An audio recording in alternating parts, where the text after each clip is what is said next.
नमस्कार मैत्रिणींनो, श्री स्वामी समर्थ. मी Swati's baking world मध्ये तुमचं मनपूर्वक स्वागत आहे.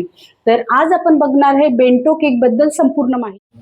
कारण बेंटो केक बद्दल सर्वांना बरेचसे प्रश्न पडलेले असतात. तर चला मग केकला सुरुवात करूया. साठी सर्वात आधी आपल्याला एक 2.5 इंचाचा टीन लागतो. तर 2.5 इंचाचा टीन आपल्या कोणाकडे अवेलेबल नसेल, माझ्याकडे पण नाही आहे. तर त्यासाठी मी एक 2.5 इंचाचा आपल्या घरगुती कोणतं पण भांड, डबा किंवा ग्लास काही पण असं घ्यायचं की जे 2.5 इंच आहे, ते स्केलने मोजून घ्यायचं. तर बेंटो केक बनवण्यासाठी आपल्याला 60 ग्रॅम प्रीमिक्स, तर 100 ग्रॅम 100 ते 110 ग्रॅम आपल्याला व्हिप क्रीम हवा आहे. तर मी त्याचा जो 60 ग्रॅम आपलं प्रीमिक्स आहे त्याचा एक स्पॉन्ज रेडी करून घेतलेला आहे. सर्वांना प्रश्न पडला असेल तर बेंटो केकचं वजन हे किती ग्रॅम असतो. तर बेंटो केकचं वजन हे 200 ते 250 ग्रॅम असते आणि जो 1 पावचा आपला जो केक असतो तो आपला 350 ग्रॅम पर्यंत जातो. तर सर्वात आधी आपण आता याच्या 3 लेअर करून घेऊया. तर ह्या आपल्या 3 लेअर एकदम रेडी आहे. आता आपण टर्न टेबलला थोडंसं क्रीम लावूया आणि मधली जी लेअर आहे ती सर्वात खाली ठेवून त्याला सोप करून घेऊया. मी हे पाण्यामध्ये थोडंसं गनाश मिक्स केलेलं आहे की जेणेकरून चॉकलेटचा फ्लेवर आपल्या स्पॉन्जला पण येईल. नंतर मी क्रीम मध्ये पण थोडं चॉकलेट मिक्स केलं, जसं जनरली आपण चॉकलेट केक साठी क्रीम बनवतो ना, नॉर्मल क्रीम मध्ये गनाश मिक्स करतो तसं. आणि नंतर मी यावर गनाशची लेअर देणार आहे आणि त्याला पण व्यवस्थित स्प्रेड करून घेत आहे. आणि त्यावर आपल्याला जे आपले चोको चिप्स आहेत ते टाकून घ्यायचे आहेत. नंतर आपल्याला जी सर्वात वरची लेअर आहे ती उलट्या साईडने ठेवायची आहे. जो डोम शेप आहे तोच खालच्या साईडने ठेवायचा आहे आणि त्याला पण मी सोप करून घेतला आहे आणि त्यावर मी क्रीमची एक लेअर देत आहे.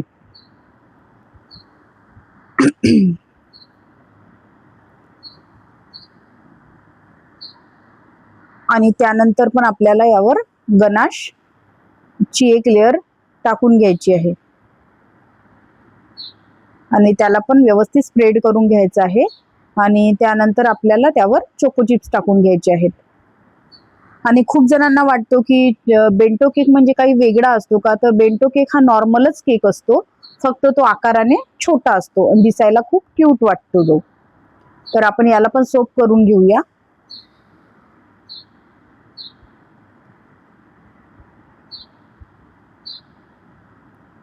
आणि साईडने पण कव्हर करून घेऊया आणि आता याला आपण देऊया फायनल फिनिशिंग. हा छोटा असल्यामुळे याला आपण जी मोठी पॅलेट नाईफ असते आपली ती यूज करायची नाही. आपल्याला छोटी पॅलेट नाईफनेच हा केक रेडी करायचा आहे, कारण की मोठ्या पॅलेट नाईफने हा खूप म्हणजे व्यवस्थित त्याची फिनिशिंग येत नाही. तर छोट्या पॅलेट नाईफनेच त्याला आपल्याला फिनिशिंग द्यायची आहे. तर त्याच्यानंतर मी इथे क्रॅपर फिरवून घेत आहे. जे पण एक्स्ट्राचं क्रीम आहे ते मी काढून घेत आहे. वरच्या साईडने पण जे पण एक्स्ट्रा क्रीम आलेलं आहे ते मी काढून घेत आहे. आणि साईडने आपल्याला जिथे वाटते की इथे कमी क्रीम आहे तर तिथे आपण क्रीम लावून घेऊ शकतो.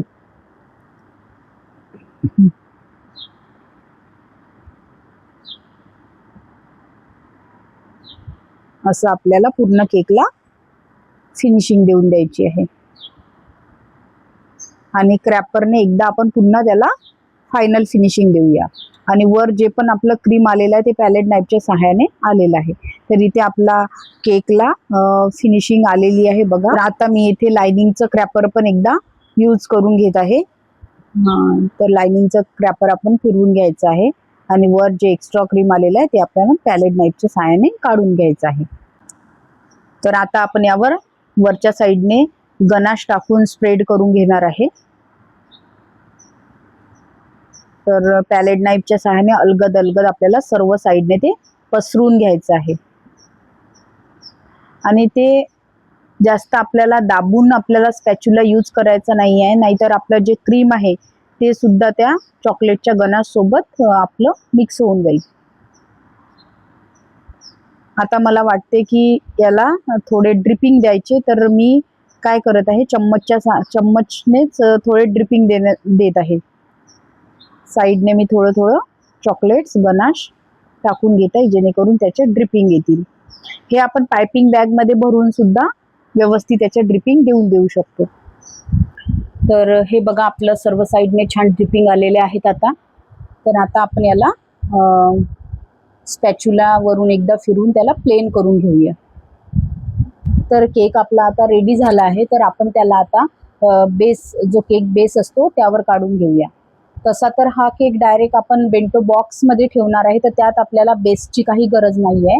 पण मला थोड्या वेळाने तो केक बॉक्समध्ये डेकोरेट करायचा होता, म्हणून मी बेसवर काढून घेतला. त्यासाठी अशा शीट्स मिळतात किंवा आपण जो बटर पेपर वापरतो त्याचा पण स्क्वेअर भाग कापून त्यावर पण आपण तो ठेवू शकतो. आणि हा बेंटो बॉक्स असतो. तर दोन्ही हाताने पेपर साईडने पकडून आपल्या बेंटो बॉक्समध्ये आपल्याला केक व्यवस्थित ठेवायचा असतो. तर आता यावर आपल्याला जो पण मेसेज लिहायचा आहे, ॲनिव्हर्सरी असेल तर ॲनिव्हर्सरी, बड्डे असेल तर बड्डे, तो आपल्याला लिहून घ्यायचा. तर मला या केकवर कस्टमरने हॅपी बर्थडे शुभम असं नाव टाकायला सांगितलेलं होतं.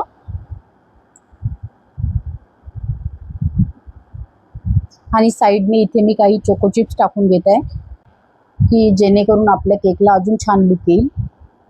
आणि मी सर्व साईडने चोको चिप्स आणि स्प्रिंकल्स वगैरे पण आपण टाकू शकतो. आपल्याला जसा डेकोरेट करायचा आहे तसा आपण डेकोरेट करू शकतो. आणि जर या केकच्या प्राईसबद्दल बोलायचं झालं तर हा आपला केक 200 ते 250 ग्रॅमपर्यंत भरतो. आणि याची प्राईस आपण 150 ते 200 अशी ठेवू शकतो. ते डिपेंड करतं तुमच्या एरियावर.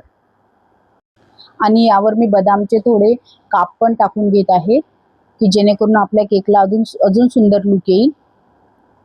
सर्व साईडने जिथे आपण चोको चिप्स टाकले आहेत त्याच्या मधामधात आपण हे टाकून घेत आहे. तर हा आपला केक इथे कंप्लीट झालेला आहे. आणि बेंटो केकबद्दल अजून तुमच्या मनात काही प्रश्न असतील तर ते नक्की कमेंट्स करून सांगा.